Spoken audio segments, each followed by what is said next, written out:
Welcome back to the channel, everyone, and welcome back to my ongoing nightmare for the last couple of years. What you see before you is a Carver TD-1700 cassette deck. This is a very special cassette deck, and it happens to be the best one I have. As you can see, it's a 3-head unit.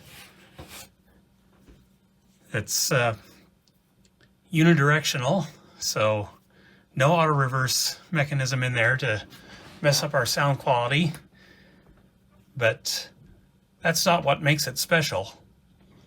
What makes it special is this is a closed loop dual capstan arrangement. So basically you've got 2 capstans in there used to maintain constant tape tension over the heads. And what that does for you is it pretty much makes you a real awesome sounding cassette deck if you've got one that works. This one, problematic. It's always been problematic. It's probably always going to be problematic, but hopefully we can take care of that today. Now, Carver didn't actually build this unit. The company that actually built this unit is Aiwa. That's right, folks. This is a relabeled ADF880. So, yeah. I've had this for a couple of years now. I bought it as a project just to keep myself busy throughout the pandemic. And I've got it, I would say, about 85% fully working now. But there's still that last 15% that's just driving me up the wall sideways. And I'll direct your attention up here. You can see I've got all these sheets set up here. There is a reason for that. We will be getting into that in due time. But first, I'll show you exactly where I'm at with this unit. I've done a full service on it, complete lube job, brand new set of belts from FixYourAudio, which is the only place I would suggest that you buy belts for one of these. Reason being, this thing is very, very picky with belts. You have to use the exact correct belt thickness and all that between the 2 capstans, otherwise your tension will be off and you'll compromise the deck. So yeah, this was one deck where I didn't even bother trying the cheap Chinese belts. I got the right stuff first time, brand new idler tire and all that. But yeah, the idler, that's the problem with this unit. I have never been able to get this thing to lube up properly when it comes to the idler. So I'll just show you what it does here. As you can see, there's a little bit of tape pulled out of there, which gives me the ability to demonstrate something else for you. The anti-modulation tape stabilization on this unit. Let's see if we can zoom in here so you can see what it does when I close this door. You saw the take-up reel spin there? That's because it was taking up the tape tension. These do make noise when you first close the tape door, so that is normal. Now let me show you exactly what the problem is. Play is sometimes a problem, sometimes not. We'll see what it does today. And it is playing today, but I don't know if you can hear that.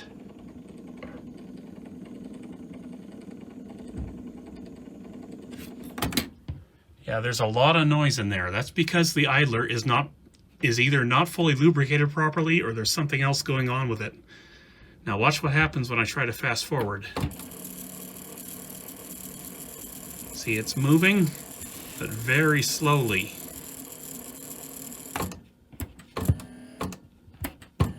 And rewind just plain doesn't work. Sometimes I can get it to work, sometimes not. But today it's being real stubborn. So yeah, what we're going to do today is we're going to get in there and finally try to finish the lube job on this thing. And it could be something other than the lubrication at fault, but we'll just have to see what we can see when we get in there. Okay, so here we are looking at the inside of the unit. And as you can see, this here's the transport. It's real easy to deal with. Very easy to get out of here. It's just I think maybe 4 screws and it comes right out. And you just unplug the connections and easy peasy, pretty much. You can't really mess up these connections too much, really. They only go one place, so I usually don't worry about it. And I can see I already put a new zip tie in there I'm going to have to cut somehow. Guess what I don't have with me? My wire cutters. If you guessed that, you guessed right.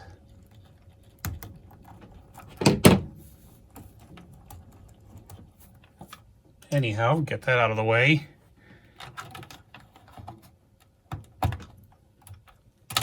I'll just keep unplugging stuff. I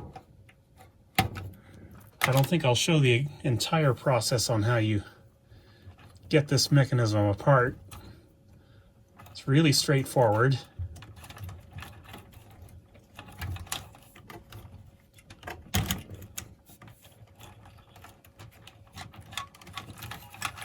Let's see here. What else do we need to do?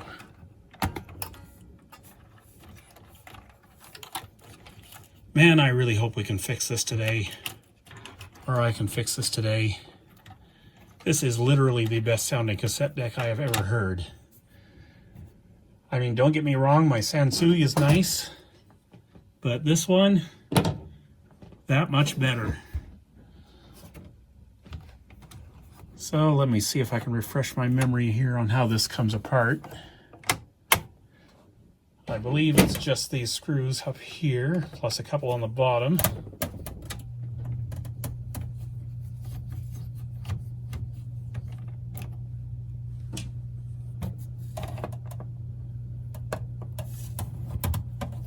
But yeah, this thing has fought me so much for so long that I'm about ready to be done with it.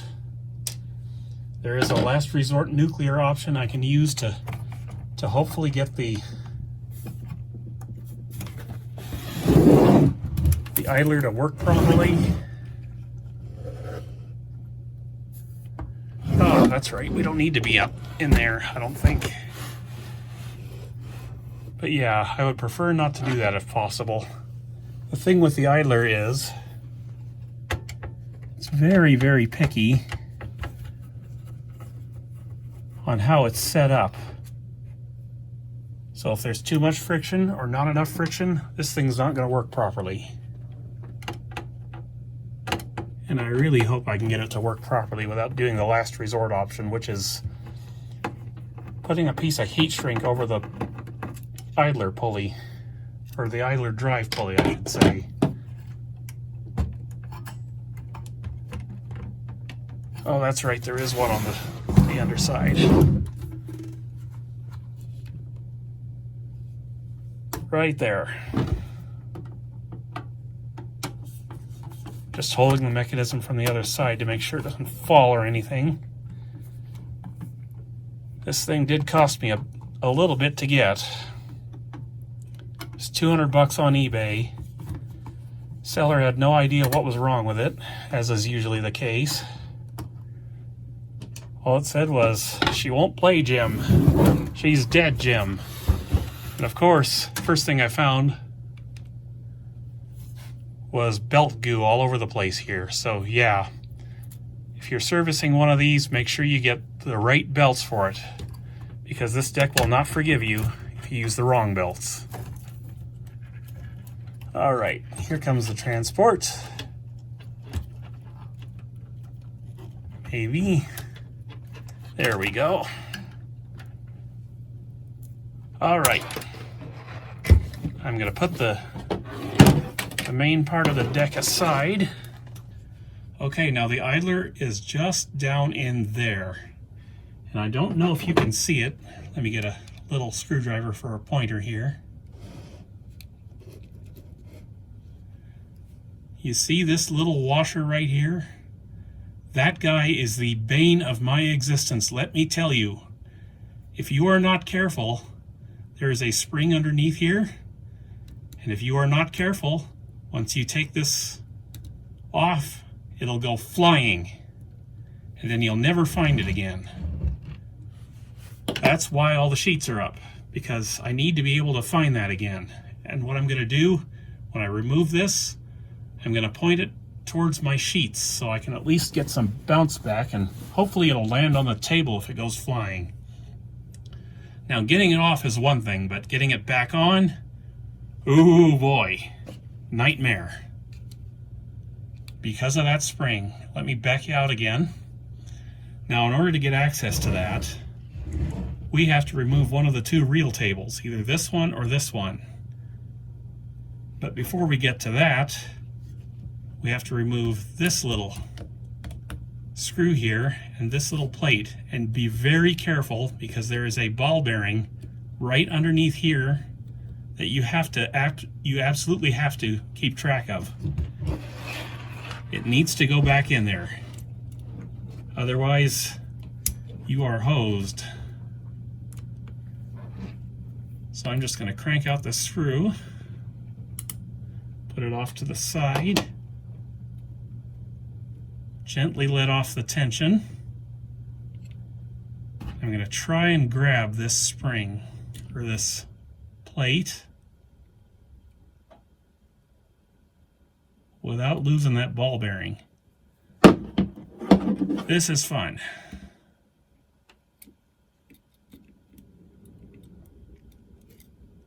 It's always been fun, it's always going to be fun. But it's not half as much fun as that idler. See there's the ball bearing. There's a little bit of grease that's supposed to be in there to keep it. Sometimes that grease lets go, so be very wary of that.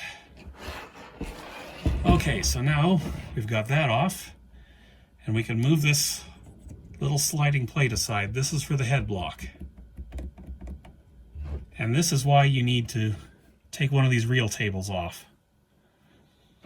Now, how am I going to do this? I think we'll take off this one. And this has already been lubed, so don't worry about it.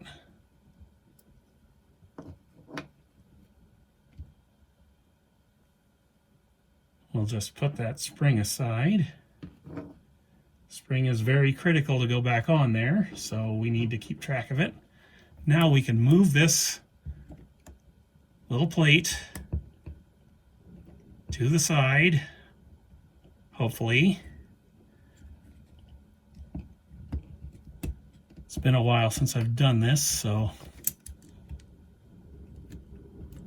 excuse me if I can't remember quite how to do this.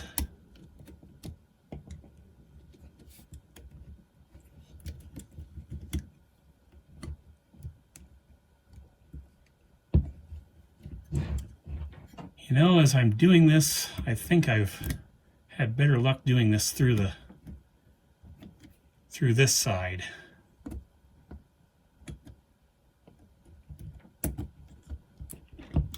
Oh well, we've at least got enough room here to get that little split washer off. And like I said, this is the hard part. This is the very hard part. So be very patient with this. I'm going to put my finger over it just to, and it's not going to cooperate, of course.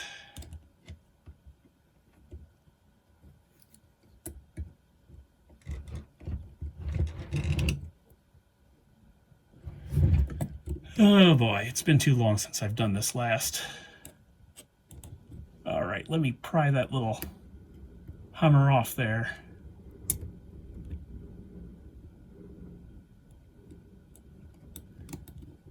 And I don't know if you can hear those wind gusts in the background, but it's about to get nasty here weather-wise, so not looking forward to another blast of old man winter, but such is life in Saskatchewan.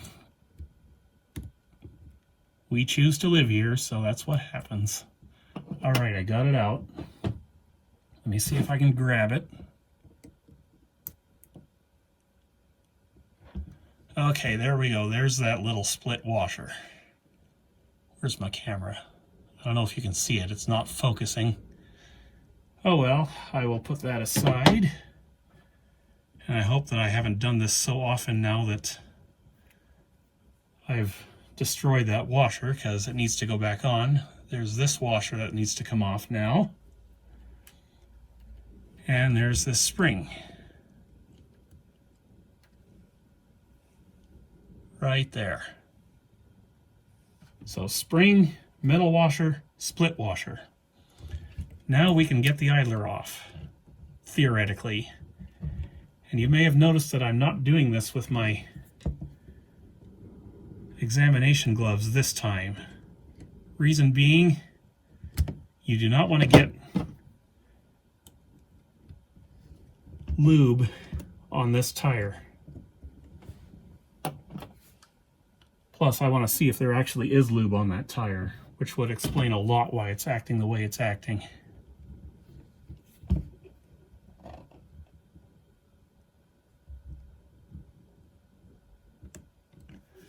There is also a felt disc below this that acts as sort of a brake. And that brake could be causing part of the problem too. And yeah, watch out for these brakes as well, because they like to try and escape on you too.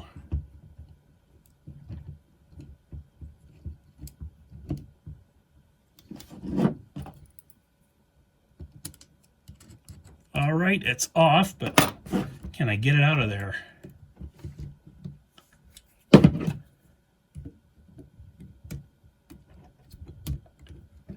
However did I do this the first time? Okay, here's the idler. I'm just gonna go around. I don't feel any lube on the tire, so that's good, at least from a lube standpoint. But there's an awful lot of androl still on there because that's what I used last time on this thing. So I'm gonna have to clean that up because I'm gonna try one more time with a Lubriplate. I initially did this with a Lubriplate and it didn't work. So what we need to do now is get way down in there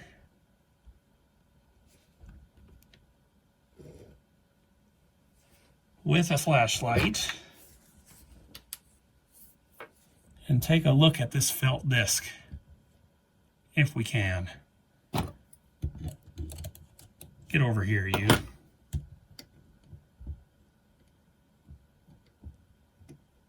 Actually, that's not felt at all, that's foam or some such.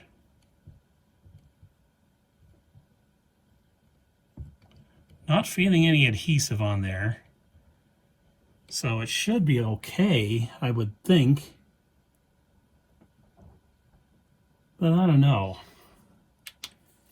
I'm going to shut you off for a second. I'm going to clean off the idler tire, and then I'm going to put Lubriplate on that thing. So, never a dull moment when it comes to fixing these things. As you can see, I've got the whole brake mechanism out. That's because this stupid little spring decided it wanted to make a brake for it. So, I'm going to have to put that back in position too. Fortunately, it's not too impossible. Yeah, right. The spring hooks around this little post here, and it presses on these two catches here.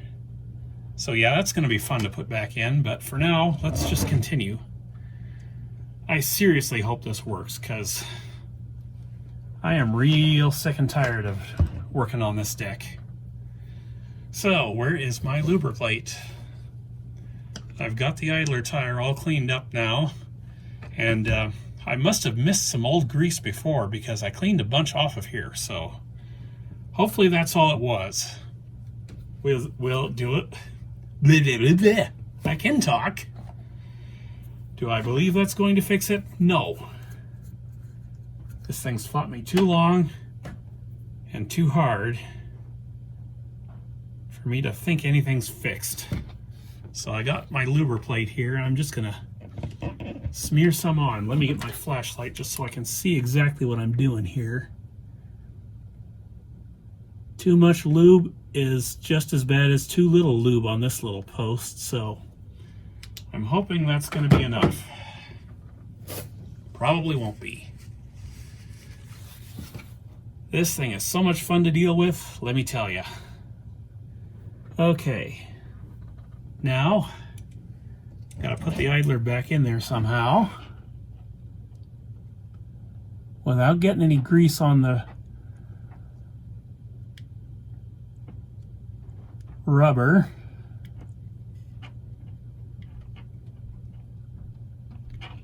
It's on the spindle. Let's see if I can get it to seat itself.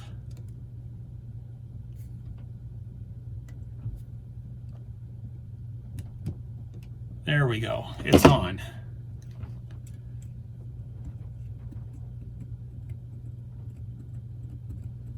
Give her a little spinny doodle to distribute the Lubriplate. And now we got to try and put that split washer back on somehow. And this is the worst part of the job, bar none. Put the spring back on.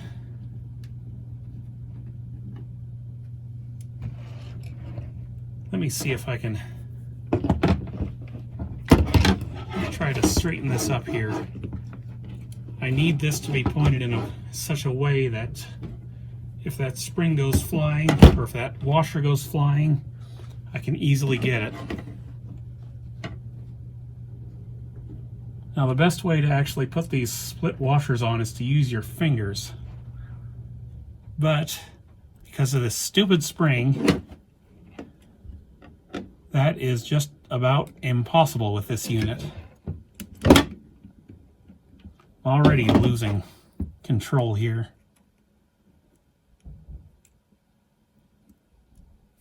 Trying to get this metal dealie back on.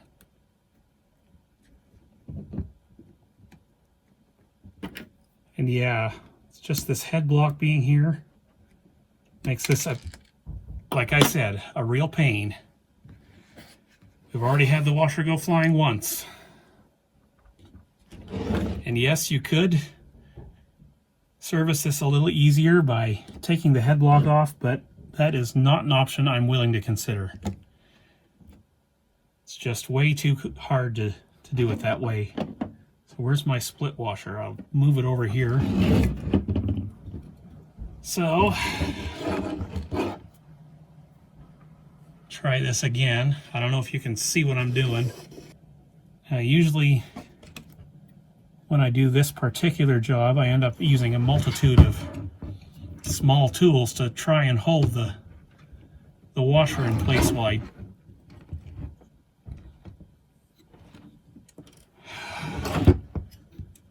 while I try to get that split washer back on. But yeah, this is really, really, really hard.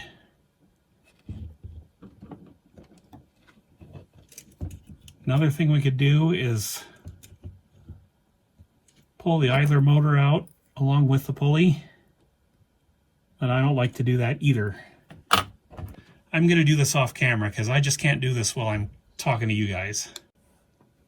Okay, so I got the idler back on, split washer and all, and for the first time ever I did it on the very first try, but we've got more problems. See, in order to make this job a little easier, I took the reel drive motor off. And now we've got wires to solder. And more than that, we've got to deal with this little fork thing which engages with the idler. So, fun stuff.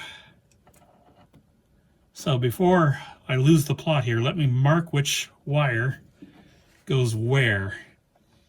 As you can see, the yellow wire goes on this side away from this little arrow right here. Then the orange wire goes to this terminal. So yeah, I'm just sort of doing that just so I can tell where to go, because I didn't bring any markers out here with me. So let me get this installed again. And before we do that, I should mention this is the pulley that runs the idler. And what I ended up doing was I ended up roughing this up with some very fine sandpaper, just a little bit. You don't want to get too intense with it, but yeah, it could be this is part of the problem as well. You see there's a little spring down in here, underneath there, and this is kind of critical as well. See, that's where that piece of felt is that I was mentioning, I guess. And I did lube this motor, so seems to be running well, but if that spring is a little too much tension on it, then this ain't gonna work properly. So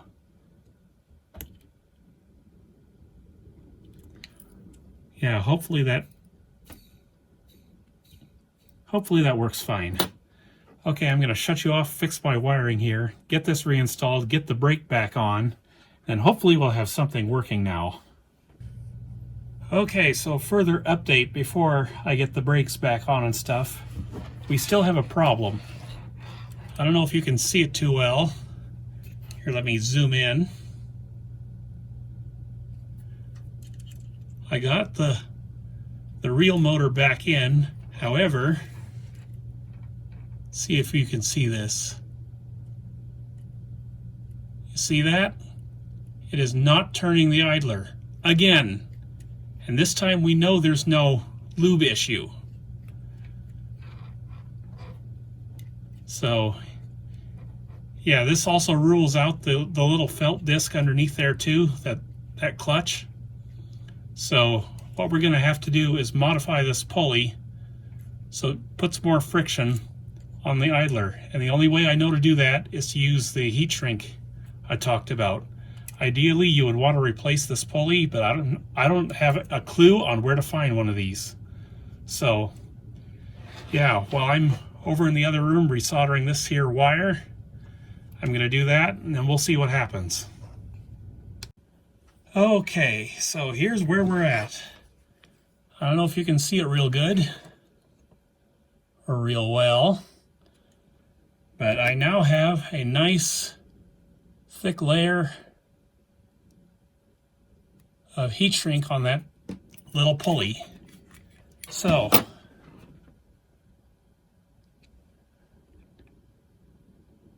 see if we can get you a better look here. I could probably zoom you out a bit. All right, so where are we here? You tell me if that idler moves. See if I can get it, my pinky finger in there to turn this. And yeah.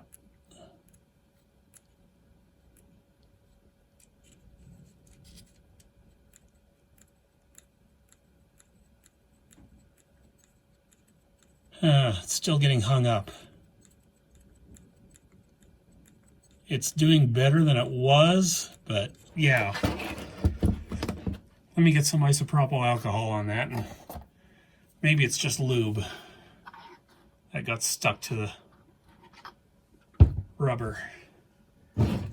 We do not want any lube down in there.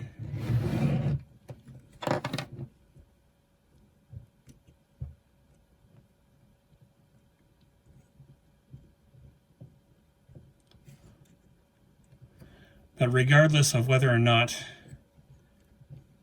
it's a lube problem or not, this is the last time I am working on this. I am just done with this mechanism. It's been too aggravating for too long. Why is it still having a problem?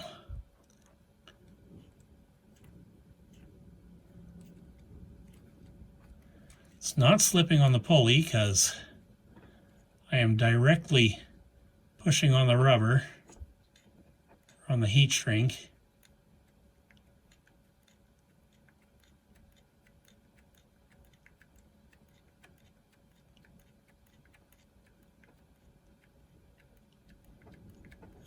This is really strange. There should be no reason why that's acting up now. Let me look at it for some more and I'll see if I can figure out a solution. Well, folks, that's it. I'm done. Did I manage to get any more friction on that little idler? No, not really. I did my best, That's all we're going to be able to do with this thing. I have still yet to put that little metal plate back on, but as of right now, I am finished with this deck. I'm not doing any more to it. I hope it works better than it did before. We'll see. So how about I finish putting this back together, and we'll just see how well it works, I guess. I don't know. If I could find another source for that pulley, that would be great.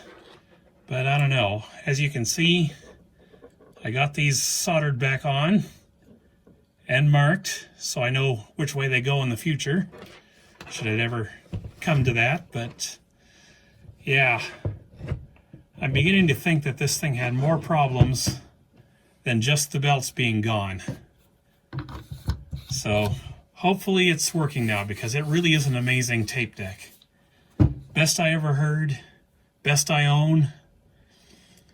The Sansui is a distant second, but when it all comes down to it, I'd rather use the Sansui at this point if this doesn't work now. So let me get this back together. We'll give her a quick test and see what happens. So before I put this back together, further developments. I discovered something while I was putting this thing back on. Remember, there's a ball bearing that goes down in there? Well, folks, it turns out this deck has been serviced before. You know how I know that? I found another one of those ball bearings. Apparently it had gotten away from the previous technician, and it was lodged right up in here. It was jamming up the mechanism. It's actually still there because it got away from me, and it's down in this little hole there. So you can just see it right there. I haven't been able to get that out. So what we're going to do is we're just going to leave that right in there. I don't think it'll hurt the operation at all, but yeah, it's just kind of interesting. Fortunately, I do have the actual service manual for the ADF 880, and I could not find another location for a second ball bearing. So yeah, that had to have come from here, from down here, in a previous service. So yeah, this thing's had some history. So will it work better now? I doubt it. But now that the head block moves more freely, who knows? Let me get this put back into the machine now. All right, now it'll work. Maybe. Probably not. Okay, power on again. Bring you down here so you can see. Okay, it looks like it might actually be working better. Oh, we've got fast forward now. And we've got rewind now. We didn't have that before.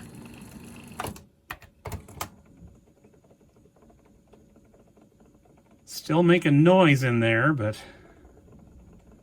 not too shabby.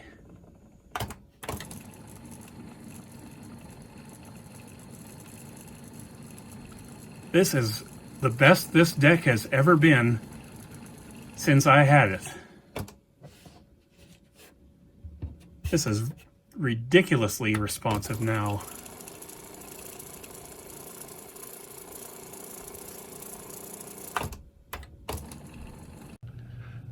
So this will probably come as no surprise to those who know this mechanism better than I do, but my little heat shrink idea ended up not working out.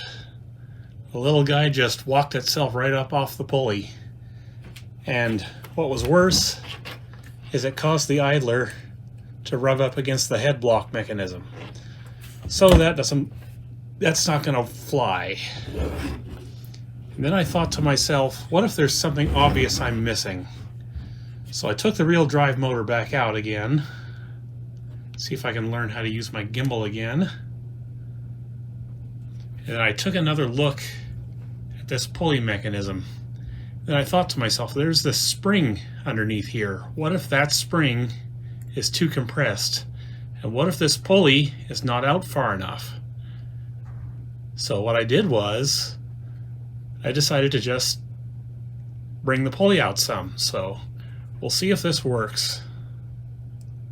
we've still got a decent amount of drag on this fork here that engages the idler and pushes it in whatever direction it needs to go. I don't know if it's enough tension, but we'll try it. And yeah, hopefully that works better, because obviously the heat shrink idea didn't work. So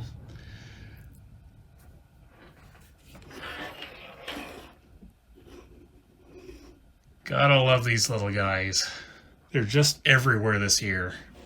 I wish they'd go away, but after a warmer than usual winter, they're just not stopping around here. So let me deal with him too. We'll put the deck back together and we'll see if it works any better now. It should be at least a little quieter now, so we'll see what happens. All right, she's back together, so let's see just what happens here. I have a feeling this won't do much good for it, but you never know. I ended up pushing that pulley a little bit back towards the motor, but not too far. Reason being, I found it was now so high that it was interfering with the head block mechanism, so can't have that either. So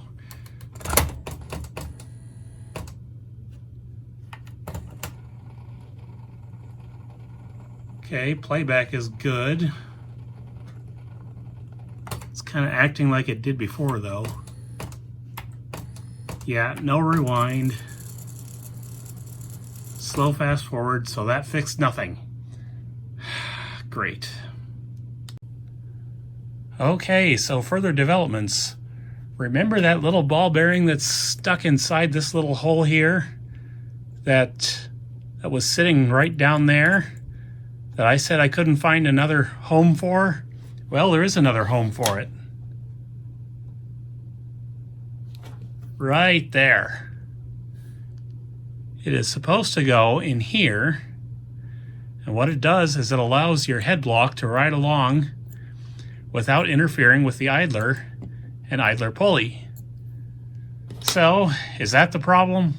Most likely not, but I am now going to have to try and fish that little ball bearing out of that little tiny hole there and see if I can put it right back where it's supposed to be.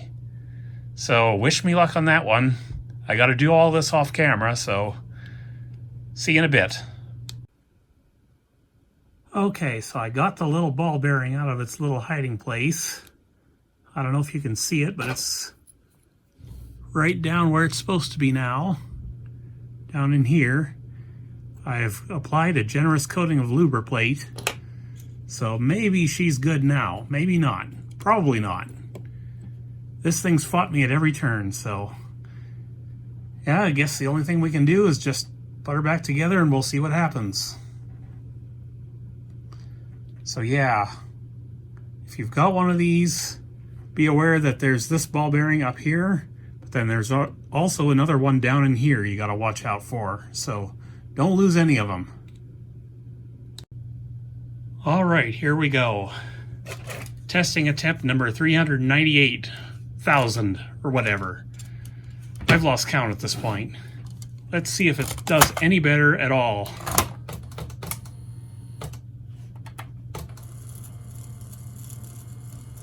Not so much, no.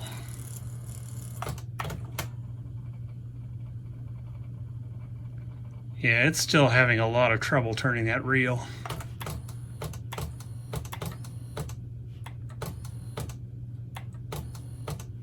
And it can't turn that one at all, so yeah, we're gonna have to try again with the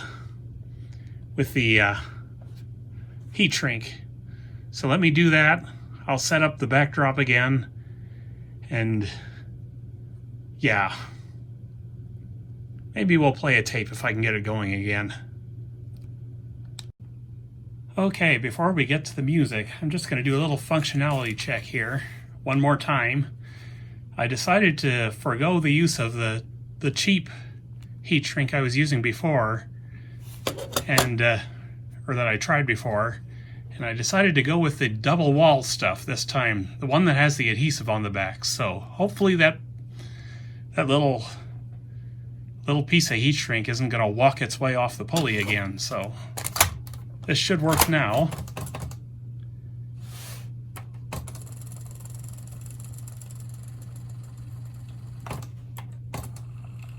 And it does.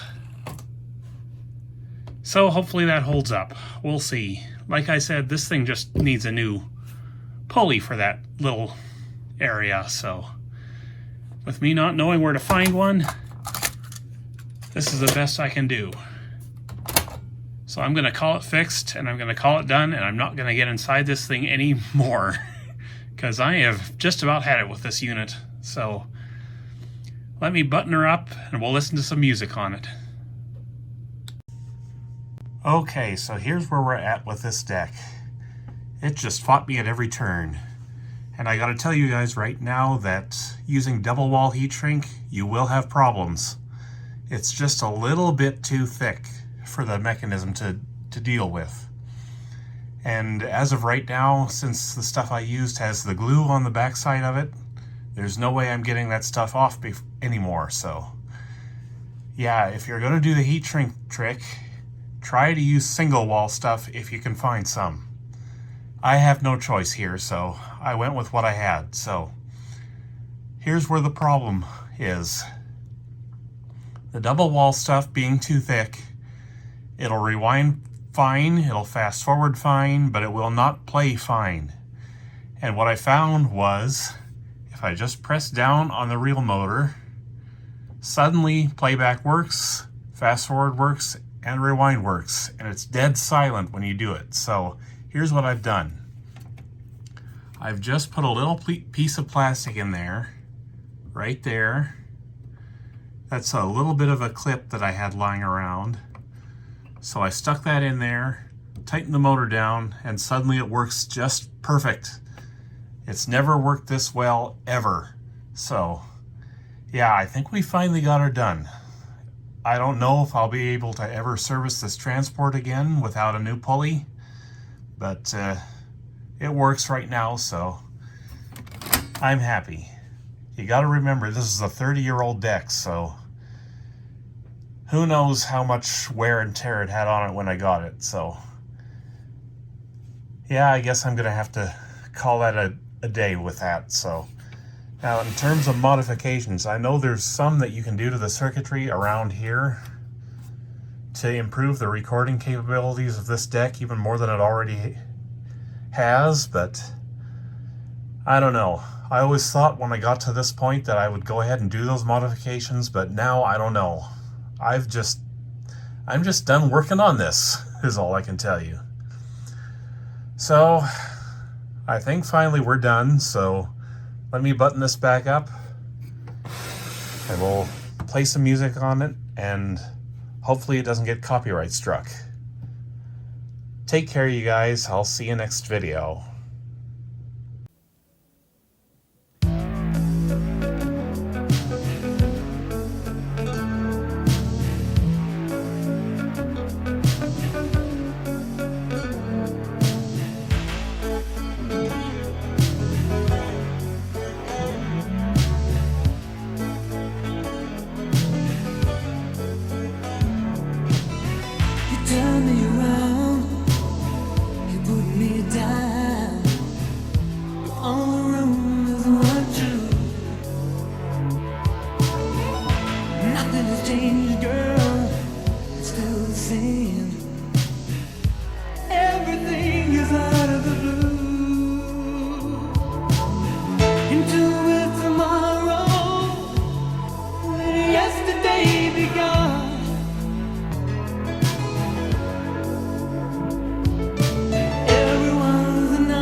You play to win, but you were never in control. Always out of time, you never out of touch. Little things go a long way. Oh, and now that it's over, the phone doesn't sound the same. Not a hand I could play.